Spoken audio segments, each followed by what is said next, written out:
Hello students, स्वागत है आपका केमिस्ट्री की क्लास में। आज अपन पढ़ रहेंगे लेंथेनाइड्स। लेंथेनाइड्स के अपन ने देखा कि इसके इलेक्ट्रॉनिक विन्यास तक अपन पढ़ चुके थे। अब स्टार्ट करेंगे उसके अंदर ऑक्सीकरण अंक कि आपने देखा कि लेंथेनाइड्स के अंदर इलेक्ट्रॉनिक विन्यास किस तरीके का पाया जाता है, यानी कि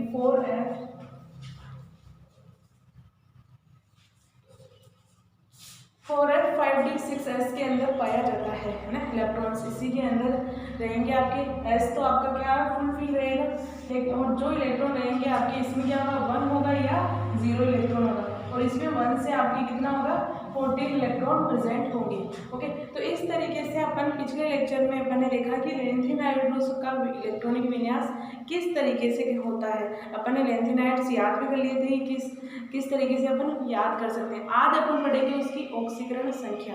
ऑक्सीकरण संख्या क्या होती है कि वो कितने इलेक्ट्रॉन दे सकता है ना। जब अपन किसी, जैसे आपके पास है सोडियम है, सोडियम को अगर आयनाइजेशन करवाया जाए है ना, आयनाइजेशन यानी कि एक इलेक्ट्रॉन निकाला जाए इसमें से बाहर, तो क्या हो जाएगा, Na+ आ जाएगा। और अब इसकी ऑक्सीकरण संख्या क्या हो गई आपके, +1 ऑक्सीडेशन स्टेट हो जाती है।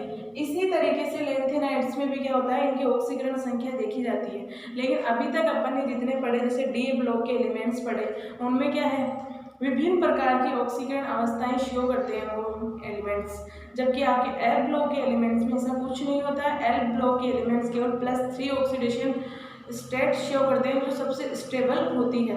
हाँ, कभी कभी कोई एलिमेंट ऐसा होता है जो +4 भी शो कर देता है और +2 भी शो कर देता है, लेकिन सभी लेंथेनाइड क्या होते हैं, +3 ऑक्सीकरण +3 ऑक्सीडेशन स्टेट में स्टेबल रहते हैं। ओके, अपन देखेंगे किस तरीके से इनका इलेक्ट्रॉनिक विन्यास की तरीके से निकाला जा सकता है। क्योंकि देखो आपके इसमें से इलेक्ट्रॉन निकालने की प्रायोरिटी होती है आपके, मान लो क्या है 4f 5d और 6s है। s तो आपका क्या कंप्लीट फिल है ना। अगर इसमें से अगर मैं नाभिक के पास बनाऊं, ये आपका नाभिक हो गया, मान लो ये आपका 4f हो गया, और ये हो गया आपका 5d, और ये हो गया आपका 6s। जो अगर जिस एलिमेंट में जब अपन कल कॉन्फ़िगरेशन देख रहे थे, उन कॉन्फ़िगरेशन में अपन ने देखा कि अगर 5d और 6s में इलेक्ट्रॉन है तो पहले वही निकलेंगे बाहर, 4f के पास नहीं आएंगे। मतलब कि आपका अगर +2 ऑक्सीकरण संख्या देखनी है तो वो केवल यहाँ से निकलेगी। क्यों निकलेगी, क्योंकि नाभिक के पास क्या है, 4f है। 4f ऑर्बिटल किसके पास होता है, नाभिक के पास होता है। नाभिक के पास होता है तो क्या होता है, इसमें अट्रैक्शन होता है। अट्रैक्शन की वजह से क्या होता है, इनमें से इलेक्ट्रॉन बाहर नहीं निकल पाते हैं। अगर निकालने की कोशिश भी करेंगे तो एनर्जी बहुत ज़्यादा रिक्वायर्ड होगी। अगर किसी भी एलिमेंट के अंदर 4f ऑर्बिटल से इलेक्ट्रॉन रिमूव हो रहे हैं, यानी कि 4f ऑर्बिटल से इलेक्ट्रॉन बाहर जा रहे हैं, तो उस कंडीशन में क्या होगा, उस 4f इलेक्ट्रॉन्स को क्या है, उसकी एनर्जी ज़्यादा देनी पड़ेगी। अब आपने नाम सुना होगा आयनाइजेशन एनर्जी, यानी कि आयनन विभव क्या होता है, आयनन विभव।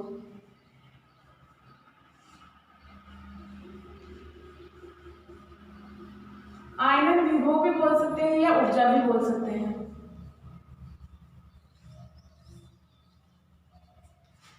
आयनन विभव का मतलब होता है कि अगर एक एलिमेंट है, उसमें से एक इलेक्ट्रॉन आपको बाहर निकालना है तो कितनी एनर्जी चाहिए। मान लो आपके पास क्या है, कोई न्यूक्लियस है, उसमें ये ऐसे ऑर्बिटल बने हुए होते हैं गोल गोल, है ना। अगर इसमें कोई इलेक्ट्रॉन है वो इजीली निकाला जा सकता है, यानी कि उसको कम एनर्जी देनी पड़ेगी अपन को निकालने के लिए। तो इसे मैं I1 बोल दूं, यानी एक इलेक्ट्रॉन निकाल रही हूँ। I का मतलब होगा आयनाइजेशन एनर्जी। देखो आपके जितना भार होगा कोई भी इलेक्ट्रॉन, उसको अपन इजीली बाहर निकाल सकते हैं। थोड़ी सी एनर्जी देकर ही अपन बाहर निकाल सकते हैं। लेकिन जैसे जैसे आप न्यूक्लियस के पास जाते जाओगे तो आपको क्या है, इलेक्ट्रॉन निकालने में ज़्यादा एनर्जी देनी पड़ेगी, क्योंकि इलेक्ट्रॉन और नाभिक के बीच में क्या होता है, अट्रैक्शन होता है। अगर कोई इलेक्ट्रॉन है तो इनके बीच में क्या होगा, अट्रैक्शन होगा। यहाँ अट्रैक्शन सबसे ज़्यादा है, फिर यहाँ होगा सबसे कम, क्या हो जाएगा, जो बाहर है उसके अंदर कम हो जाएगा। तो अगर मान लो यहाँ से मुझे इस सेल से कोई इलेक्ट्रॉन निकालना है तो इसमें क्या होगा, मुझे एनर्जी ज़्यादा देनी पड़ेगी, इससे इसकी तुलना में इसे ज़्यादा देनी पड़ेगी, तभी हो पाएगा।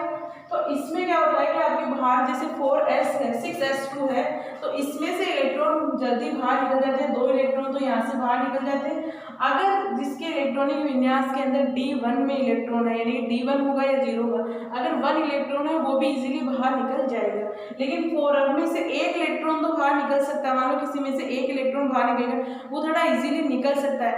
लेकिन जैसे आप मान लो जैसे 4f8 है, 8 है इसके अंदर, यानी कि f ब्लॉक के अंदर f ऑर्बिटल के अंदर 8 इलेक्ट्रॉन है।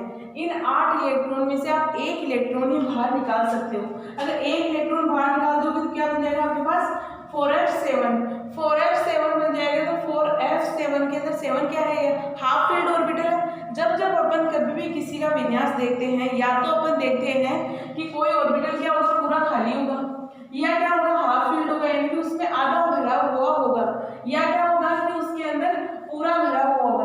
तो इन कंडीशन में अपन तीनों कंडीशन में क्या बोलते हैं कि वो ऑर्बिटल या वो एलिमेंट ज्यादा स्टेबल होता है। किसके कंपैरिजन में, इसके, यानी कि f2 या 1 जो भी बच रहा है इनके बाद में, उनके कंपैरिजन में ये स्टेबल सबसे ज्यादा होते हैं। अगर मान लो कोई स्थायी विन्यास प्राप्त कर ले एक इलेक्ट्रॉन त्याग कर, तो स्थायी होना चाहिए, बिल्कुल होना चाहिए। अगर उसके पास 8 इलेक्ट्रॉन है, ये चाहता है कि एक इलेक्ट्रॉन कैसे कैसे बाहर निकल जाए, तो ये 4f7 बन जाएगा। 4f7 क्या आपका स्थायी है, तो ये स्थायी हो जाएगा, तो इसे जरूरत ही नहीं किसी की, क्योंकि ये एक इलेक्ट्रॉन त्याग कर स्थायी बन चुका है, जबकि ये क्या हो गया आपका अस्थायी माना जाएगा। ओके, इस कंडीशन में क्या होगा, अगर 4f, अगर कलर देखेंगे अपन किसी का, 7 यहाँ आ जाएगा। अगर कलर देखते हैं अपन किसी के अंदर चार्ज है ना, कलर शो किसकी वजह से होता है, किन किन की वजह से, या तो होगा इलेक्ट्रॉन ट्रांजिशन की वजह से, यहाँ लिख देती हूँ मैं, कलर शो किन किन की वजह से होता है, इलेक्ट्रॉन ट्रांजिशन की वजह से।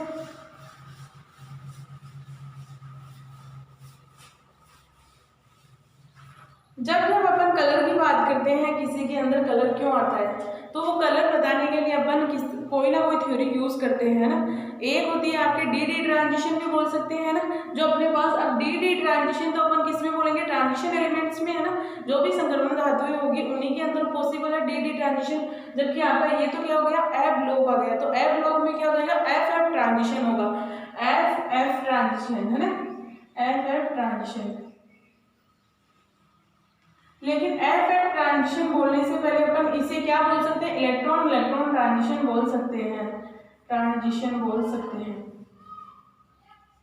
ओके, इलेक्ट्रॉन ट्रांजिशन कह सकते हैं कि इसका इलेक्ट्रॉन किस तरीके से, अगर कोई ग्राउंड स्टेट में इलेक्ट्रॉन है, वो क्या करेगा, वो एक्साइटेड स्टेट में इलेक्ट्रॉन जाना चाहेगा। इसकी वजह से क्या होगा, किसकी प्रेजेंस में जाता है, ये लाइट की प्रेजेंस में जाएगा, लाइट की प्रेजेंस में एनर्जी एब्जॉर्ब करेगा, एब्जॉर्ब करने के बाद में एक्साइटेड में जाएगा, एक्साइटेड में जाने में कलर शो करता है। या अपन कह सकते हैं जिसके अंदर इलेक्ट्रॉन्स युग्मित का तो नहीं है इसके अंदर, या इलेक्ट्रॉन्स जैसे F1 हो गया, F2 हो गया, 3 हो गया, 4 हो गया, 5 हो गया, 6 तक क्या होंगे, कलर शो करेंगे।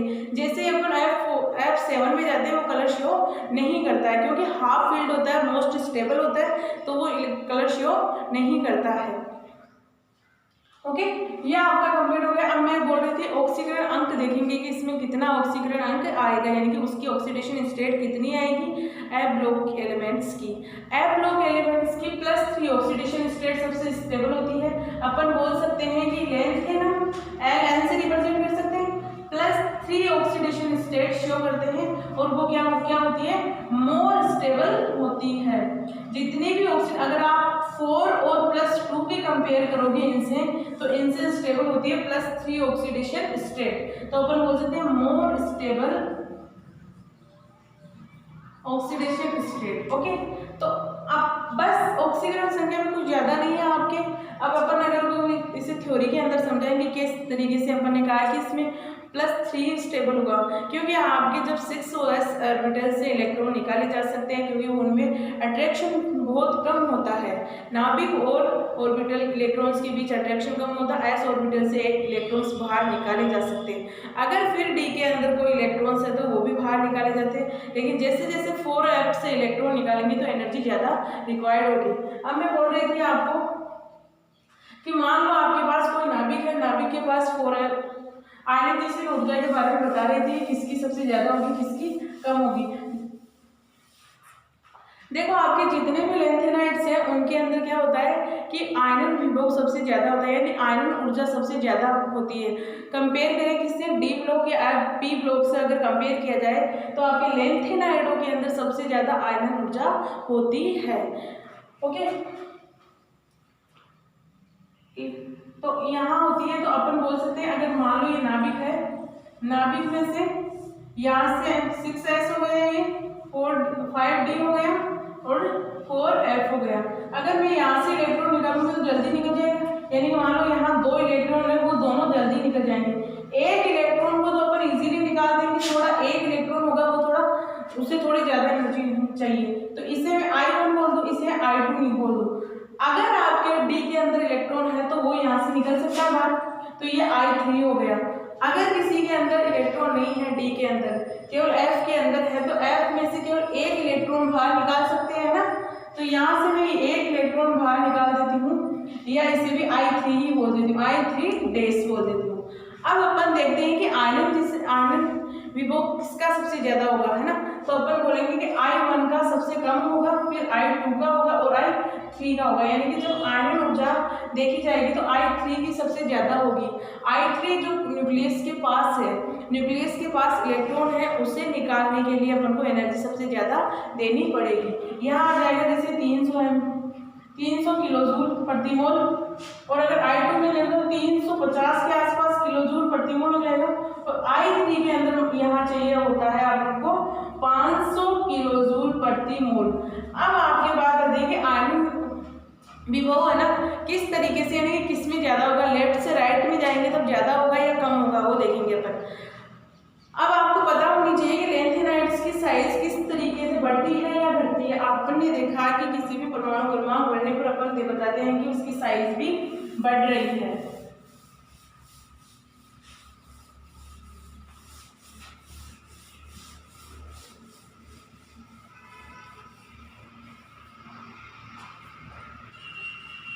देखो अगर अपन लेंथेनाइड से ल्यूटेशियम तक जाते हैं, लेंथेनाइड से ल्यूटेशियम तक जाते हैं तो साइज क्या करती है, डिक्रीज करती है, साइज डिक्रीज करती है, यानी कि साइज में कमी आती है। क्यों आती है, क्योंकि यहाँ जेड इफेक्ट इंक्रीज होता है। अब आप पूछोगे जेड इफेक्ट क्या होता है, आप ये जेड इफेक्ट पढ़ने के लिए क्लास 12 की बुक देखनी पड़ेगी, वो देख के आनी पड़ेगी, क्योंकि अगर मैं जेड इफेक्ट को समझाने बैठूंगी तो पूरी क्लास यहीं चली जाएगी अपनी। तो जेड इफेक्ट को देखना है तो 12th की या 11th की बुक देखो, उसमें मिल जाएगा आपको। अगर लेंथेनम से ल्यूटेशियम तक जाते हैं तो साइज क्या करती है, डिक्रीज करती है। मान लो लेंथेनम की साइज है अपने पास ये, और न्यूक्लियस यहाँ है ना, इसमें भी क्या है, ये 4f है, ये क्या है 5d, और ये क्या है आपका 6s। ल्यूटेशियम की साइज कितनी हो जाएगी, कम हो जाएगी, मान लो इस तरीके से इतनी कम हो गई। ओके, ये क्या हो गया आपका 4f, ये हो गया आपका 5d, और ये हो गया आपका 6f। इस तरीके से अगर लेंथेनम से ल्यूटेशियम तक जाते हैं तो साइज डिक्रीज करती है। अब देखो आपके पास अगर कोई साइज बड़ी है, मान लो कोई नाभिक यहाँ है और वो दूर तक फैला हुआ है उसका और सेल है ना, तो उस सेल में से नाभिक और इसके बीच में दूरी बढ़ गई। अगर दूरी बढ़ गई तो उससे क्या है, बहुत अट्रैक्शन बहुत कम हो गया, यानी कि यहाँ क्या होगा, आकर्षण बहुत कम हो गया। आकर्षण कम हो गया तो यहाँ से इलेक्ट्रॉन इजीली बाहर निकाला जा सकता है, बिल्कुल निकाला जा सकता है, यहाँ से इलेक्ट्रॉन बाहर निकाला जा सकता है। जबकि आप देखो ल्यूटेशियम में क्या होता है कि है नाभिक यहीं, इसके ऑर्बिटल में क्या है पास पास में, इसकी तुलना में इसमें क्या है अट्रैक्शन सबसे ज्यादा है, जबकि यहाँ आकर्षण क्या है सबसे कम है, जबकि यहाँ क्या है आकर्षण सबसे ज्यादा है, क्योंकि नाभिक और जो बाह्य कक्षक है इसके बीच में गैप बहुत कम है। गैप कम है तो यहाँ क्या हो सकता है, आकर्षण पॉसिबल है जो इसमें ज्यादा है जबकि इसमें कम है। अब देखो यहाँ से मैं अगर इलेक्ट्रॉन निकालती हूँ तो उसको एनर्जी बहुत ज्यादा चाहिए, जबकि वहां से इलेक्ट्रॉन बाहर निकालती हूँ उसमें कम चाहिए। तो अपन क्या कह सकते हैं कि लेंथेनम से ल्यूटेशियम जाने पर आयनाइजेशन एनर्जी क्या होती है, इंक्रीज करती है। ओके, इस तरीके से समझ सकते हैं, क्योंकि यहाँ क्या है आपके आयनाइजेशन एनर्जी कैसे इंक्रीज करेगी, क्योंकि साइज क्या हो रहा है, कम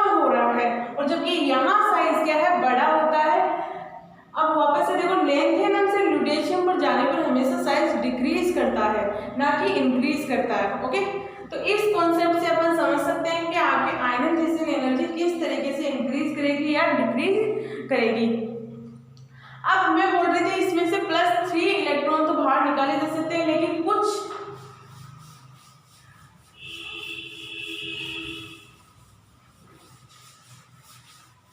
अब इसमें अपन ने देखा कि लेंथिनम से अपन 3 इलेक्ट्रॉन तो इजीली बाहर निकाल सकते हैं ना, 3 इलेक्ट्रॉन बाहर निकाल सकते हैं। अपन कह सकते हैं कि जितने भी लेंथिनम हो +3 ऑक्सीडेशन स्टेट में स्टेबल होते हैं। तो यहाँ अपन कह सकते हैं कि यहाँ 3 ऑक्सीकरण अवस्था होती है, लेकिन कुछ एलिमेंट्स है, 1-2 एलिमेंट्स है जिनकी ऑक्सीकरण संख्या क्या होती है, 4 होती है। ओके, वो 4 किन किन की होती है आपके, एक तो सेरियम +4 के रूप में होगा, है ना।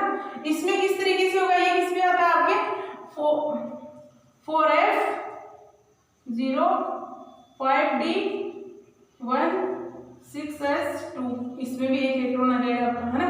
एक एक इलेक्ट्रॉन प्रेजेंट होता है। अगर मान लो ये अपना इलेक्ट्रॉन +3 तो बनाता ही है ना, +3 बनाएगा तो कहाँ तक इलेक्ट्रॉन निकलेंगे 1 और 2, यानी कि 3 इलेक्ट्रॉन ये तो बाहर निकल जाएंगे।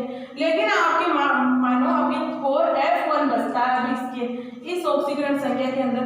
4F में से क्या होगा, अगर मैं इस एक इलेक्ट्रॉन को बाहर निकाल दूं तो ये किसमें कन्वर्ट हो जाएगा, 4F0 के अंदर। बताओ स्टेबल कौन सी होगी, ये होगी या ये होगी, ये होगी, क्योंकि ये क्या है, पूरी खाली है, खाली होने की वजह से इसमें ज्यादा स्टेबिलिटी आएगी, जबकि इसमें क्या होगा, ये अनस्टेबल होगा।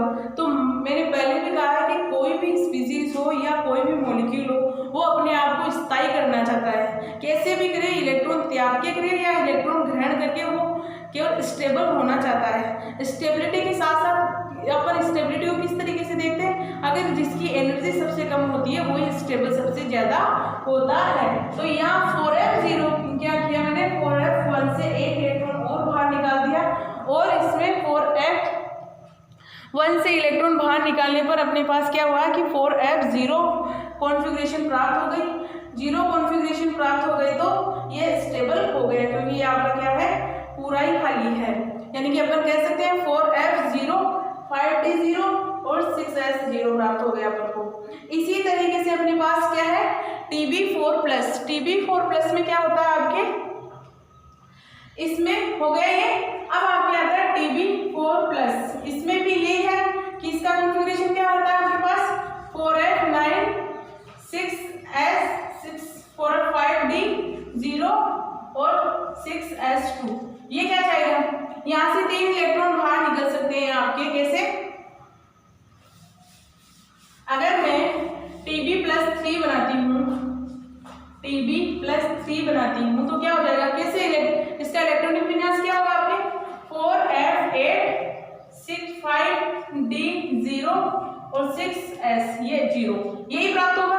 अगर मुझे Tb4+ बनाना है, ये तो Tb का हो गया आपके कॉन्फ़िगरेशन, ये Tb3 का हो गया, 3+ का हो गया। अगर मुझे यहाँ से एक इलेक्ट्रॉन बाहर निकाल दे ये अपना, तो क्या होगा, स्थायी हो जाएगा। कैसे बनेगा ये, Tb4+ में 4F7 6D0 और 6S0, तो स्थायी कौन सा होगा, ये स्थायी होगा, ये स्थायी होगा, स्थायी तो ये भी होगा क्योंकि ये स्टेबल +3 में भी रहता है।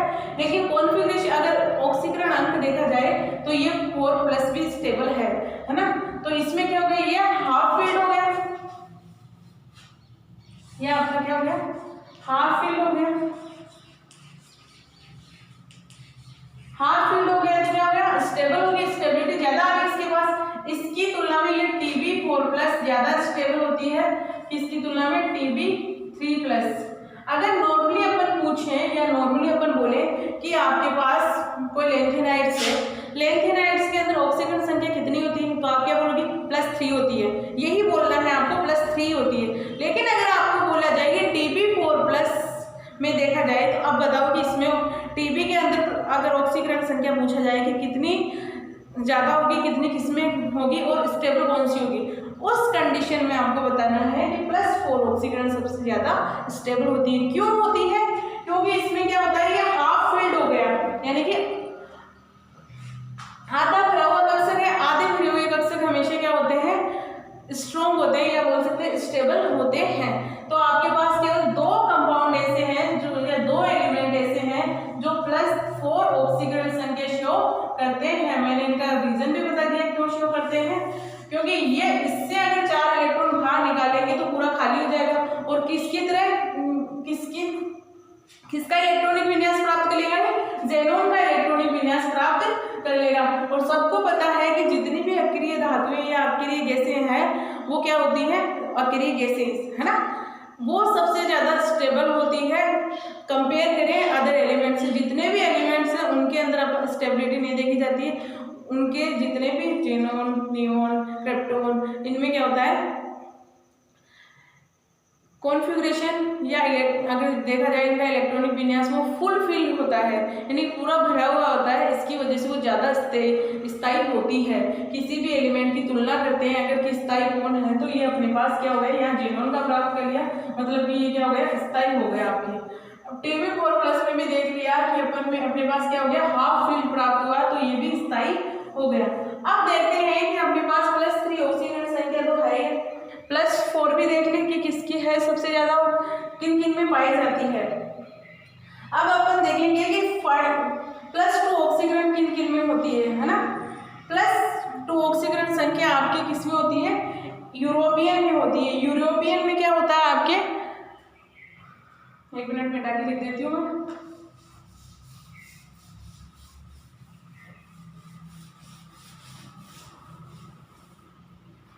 यूरोपियन है, यूरोपियन +2 में भी स्थायी रहता है। क्यों रहता है, इसका इलेक्ट्रॉनिक विन्यास क्या है, 4H7 5D6S2।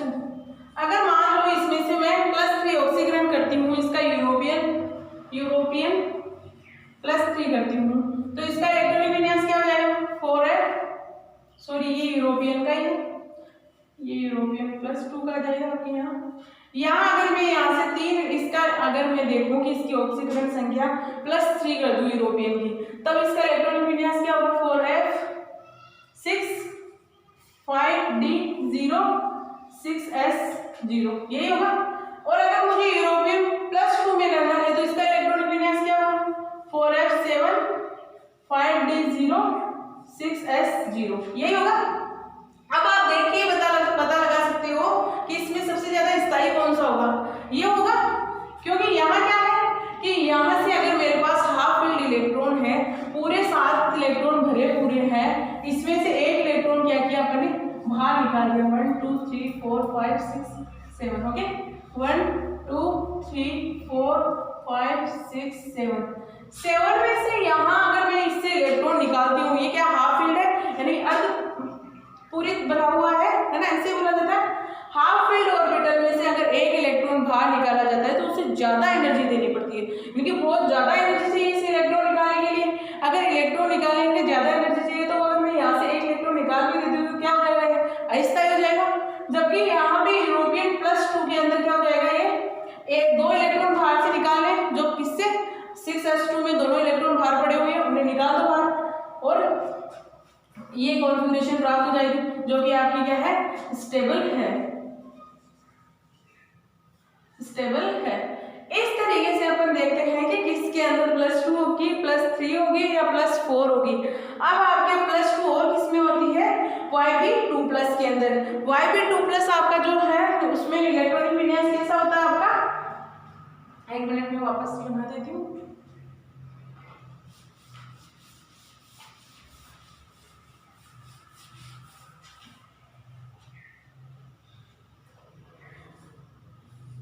Yb2+ कैसे, इसका इलेक्ट्रॉनिक विन्यास क्या है, 4F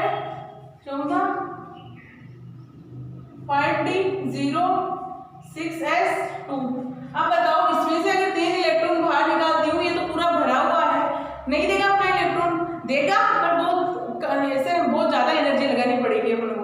देंगे तो सभी, यानी कि +3 में तो सभी होंगे, लेकिन अगर अपने को स्टेबिलिटी भी देखनी पड़ेगी कि कैसे हो सकता है कि +2 भी पॉसिबल, हाँ है पॉसिबल। अगर यहाँ से दोनों इलेक्ट्रॉन बाहर निकल जाए तो अब इसका इलेक्ट्रॉनिक विन्यास क्या हो जाएगा आपके पास, 4F 5D0 और 6S0, है ना, ये हो जाएगा इसका इलेक्ट्रॉनिक विन्यास, जो कि आपका स्टेबल है, क्योंकि ये क्या आपका फुल फिल है ना, फुल फिल ऑर्बिटल है, इसकी वजह से वो स्टेबल हो जाएगा।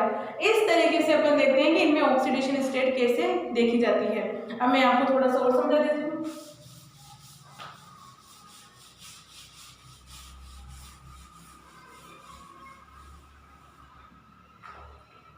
देखो लेंथेनम से ल्यूटेशियम तक जाएंगे तो क्या होगा, साइज डिक्रीज होगा और आयनाइजेशन एनर्जी इंक्रीज होगी। ओके, समझ गए।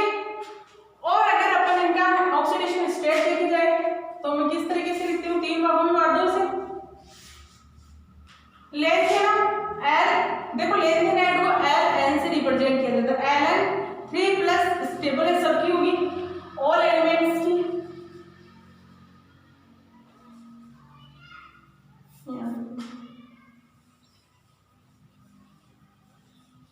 जबकि आपके ऑक्सीडेशन स्टेट +4 किसकी होगी, 2 एलिमेंट ही थे आपके, कौन कौन से थे, सीरियम +4 और Tb+4, यही थे। केवल 2 एलिमेंट थे जिनकी +4 ऑक्सीडेशन स्टेट थी और कोई भी नहीं है। और +2 ऑक्सीकरण संख्या किनकी थी, यूरोपियन की +2 और Y की +2 की। ओके, इस तरीके से अपन देखते हैं कि ऑक्सीकरण संख्या कैसे दिखाई जाती है, किन किन की कितनी होती है। मैंने आपको इलेक्ट्रॉनिक विन्यास से समझा दिया कि किस तरीके से अपन इलेक्ट्रॉन ऑक्सीडेशन स्टेट देखते हैं और किस तरीके से स्थायी स्टेबिलिटी भी देखते हैं, है ना। तो अपने को ये याद रखना है कि +2 किन किन की होती है, Au2+, यूरोपियन 2+, Yb2+ की होगी, इटेरियम, है ना। और +4 किसकी होगी, Ce4+ और Tb4+ की। जबकि आपके जितने एलिमेंट्स हैं उनकी +3 तो हाई है, लेकिन ये 2 भी प्रेजेंट होती है, +4 और +2, लेकिन ये दो एलिमेंट भी हैं। इसीलिए अपन ये नहीं कहते कि लेंथेनाइडों की वेरिएबल ऑक्सीडेशन स्टेट होती है, क्योंकि वेरिएबल है ही नहीं ऑक्सीडेशन स्टेट, केवल अपन बोलते हैं कि इसकी +3 ऑक्सीकरण संख्या होती है। ओके, समझ गए। अब बात आती है कि जैसे डी ब्लॉक में अपन देखते थे कि एक ही एलिमेंट आपके +2 भी शो कर रहा है, +3 भी कर रहा है, +5 भी कर रहा है, 6 भी कर रहा है, 7 तक कर रहा है ना, अलग अलग प्रकार के कर रहा था। लेकिन यहाँ क्या है, जितने ये 4 के अलावा जितने एलिमेंट है वो +3 शो करते हैं और कोई भी ऑक्सीकरण संख्या शो नहीं करते हैं। केवल आपके पास +4 ये 2 एलिमेंट करते हैं, जबकि ये आपके +2 ऑक्सीकरण संख्या ये 2 एलिमेंट करते हैं। ओके, तो ये हो गया अपना ऑक्सीडेशन स्टेट। अब नेक्स्ट टॉपिक देखेंगे अपन कलर या अपन मैग्नेटिक प्रॉपर्टीज देखेंगे, क्योंकि अपन ने अभी अभी क्या किया है, इलेक्ट्रॉनिक विन्यास देखा है। इलेक्ट्रॉनिक विन्यास देखा है तो मैग्नेटिक प्रॉपर्टीज देखने में आसानी होगी, है ना। क्योंकि अगर इलेक्ट्रॉनिक विन्यास आता है अपने को, देखो आपके इस चैप्टर में सबसे ज़्यादा इम्पोर्टेंट है, आपको हर एक एलिमेंट का इलेक्ट्रॉनिक विन्यास आना चाहिए। ओके, इसके बिना कुछ भी नहीं कर पाते हैं इस चैप्टर के अंदर। ओके, तो पहले वो आना चाहिए, उसी से अपन अगर नहीं आता है तो आप पहले वो वापस देखो, वापस सीखो, बार बार रिवाइज करो, रिवाइज करने से आ जाएगा। ओके,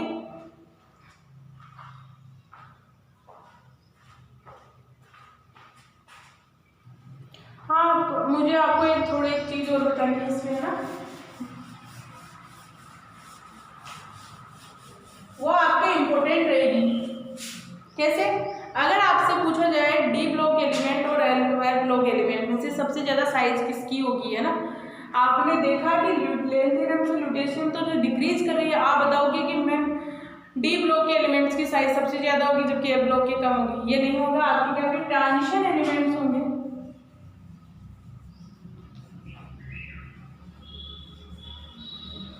साइज सबसे कम होगी किससे, लेंथेनाइड्स की तुलना में। लेंथेनाइड्स की तुलना में इनकी साइज सबसे कम होगी, जबकि लेंथेनाइडों की साइज ज़्यादा होगी। अगर इनकी साइज इतनी है तो इनकी इतनी हो जाएगी। ओके, साइज सबसे ज़्यादा लेंथेनाइडों की होगी। अब आपको बताना है इसमें मैग्नेटिक प्रॉपर्टीज, है ना, चुंबकीय गुण। चुंबकीय गुण क्या होता है, चुंबकीय गुण से अपन क्या देखते हैं कि कोई भी आपके पास, जैसे अपन छोटी क्लास में थे, 6 छोटे क्या अपन डी ब्लॉक के एलिमेंट्स में देखते हैं कि चुंबकीय गुण किस फॉर्मूले से देखा जाता है, √n+2, इसी फॉर्मूले से यूज किया जाता है। लेकिन लेंथेनाइडों में ये फॉर्मूला यूज नहीं किया जाता है। ओके, इनमें किया जाता है, बताऊंगी कौन सा किया जाएगा, है ना। केवल ये डी ब्लॉक के एलिमेंट्स में ही किया जाता है। लेंथेनाइड्स के लिए अलग फॉर्मूला यूज करते हैं अपन। पहले मैग्नेटिक प्रॉपर्टीज के बारे में जानते हैं। मैग्नेटिक प्रॉपर्टीज क्या होती है कि कोई भी चुंबकीय गुण के अंदर देखा, चुंबकीय कोई भी एलिमेंट में देखा जाता है कि आपके पास कोई भी एलिमेंट है वो क्या अनुचुंबकीय होगा या प्रतिचुंबकीय होगा, यानी कि वो किस तरीके से बिहेव करेगा, है ना। तो वो देखने के लिए अपन क्या करते हैं, कौन सा फॉर्मूला यूज करते हैं, V बराबर J G root J plus 1। सबको एकदम नया लग रहा होगा, है ना, है ना। J plus 1। G क्या है, यहाँ लेंडे फैक्टर है ना, Lende splitting factor, Lende splitting factor. देखो इसका मतलब होता है, लेंडे आपको कोई साइंटिस्ट है ना, स्प्लिटिंग का मतलब होता है विपाटन, फैक्टर का मतलब कारक, लेंडे विपाटन कारक कहा जाता है। ओके, ये होता है आपका मैग्नेटिक प्रॉपर्टीज ज्ञात करने के लिए फॉर्मूला यूज किया जाता है, वो ये होता है जबकि आपका n+2 फॉर्मूला यूज किया जाता है डी ब्लॉक के एलिमेंट्स की मैग्नेटिक प्रॉपर्टीज ज्ञात करने के लिए, जबकि आपके लेंथेनाइड्स के अंदर यूज किया जाता है G रूट J प्लस 1। अब G का फॉर्मूला क्या होगा आपके पास, है ना। अब G को भी ज्ञात करने के लिए फॉर्मूला लगाना पड़ेगा अपने को, क्योंकि लेंडे फैक्टर आपको कोई नहीं देगा कि इसका लेंडे फैक्टर ये है। ओके, आपको खुद को ही निकालना पड़ेगा कि ये इसका लेंडे फैक्टर है। तो G बराबर होता है 3/2 plus S plus 1 minus L plus 1 upon J upon 2J plus 1। Okay, ये होता है, एक मिनट में देख लेती हूँ। 3/2 plus S plus 1 minus L plus 1 और क्या है अपॉन 2J प्लस 1। ये J नहीं आएगा आपके, है ना। तो लेंडे फैक्टर का फॉर्मूला होता है 3/2 plus S plus 1 minus J plus 1 2J plus 1। ये आपका लेंडे फैक्टर का फॉर्मूला। पहले आपको क्या करना है, ये ज्ञात करना है, ज्ञात करने के बाद में इसमें रखना है, J की वैल्यू पता होनी चाहिए और ये आपको फिर आप निकालोगे। अब आता है कि S कैसे निकालेंगे, L कैसे निकालेंगे, J कैसे निकालेंगे, ये अपन देखेंगे नेक्स्ट लेक्चर में। ओके, अगर आपको निकालना आता है तो पहले खुद से ट्राई करना, क्योंकि ये आपके क्या होते हैं, J L S ये होते हैं आपके क्वांटम नंबर्स। आपने जब केमिस्ट्री स्टार्ट की थी, इनऑर्गेनिक केमिस्ट्री, जब आप 11th में थे, कभी भी की होगी आपने, 11th से स्टार्ट की मान लो आपने, उस टाइम आपके आते हैं क्वांटम नंबर्स। क्वांटम नंबर से निकाला जाता है, S मतलब स्पिन होती है, ये होगा लेज़ीमुथर फैक्टर आपका, है ना। L का मतलब होता है कि आपको कोई ऑर्बिटल को मान लो S है तो उसको L होती है वैल्यू 0 होती है। तो ये सब ज्ञात करना है आपको उन्हीं के आधार पर। तो ये आपके आया हुआ है, कुछ नया नहीं है, बस आपको थोड़ा चेंजेस लग रहे होंगे कि इतने बड़े बड़े अपन कैसे निकालेंगे, तो अपन नेक्स्ट लेक्चर में देखते हैं। ओके।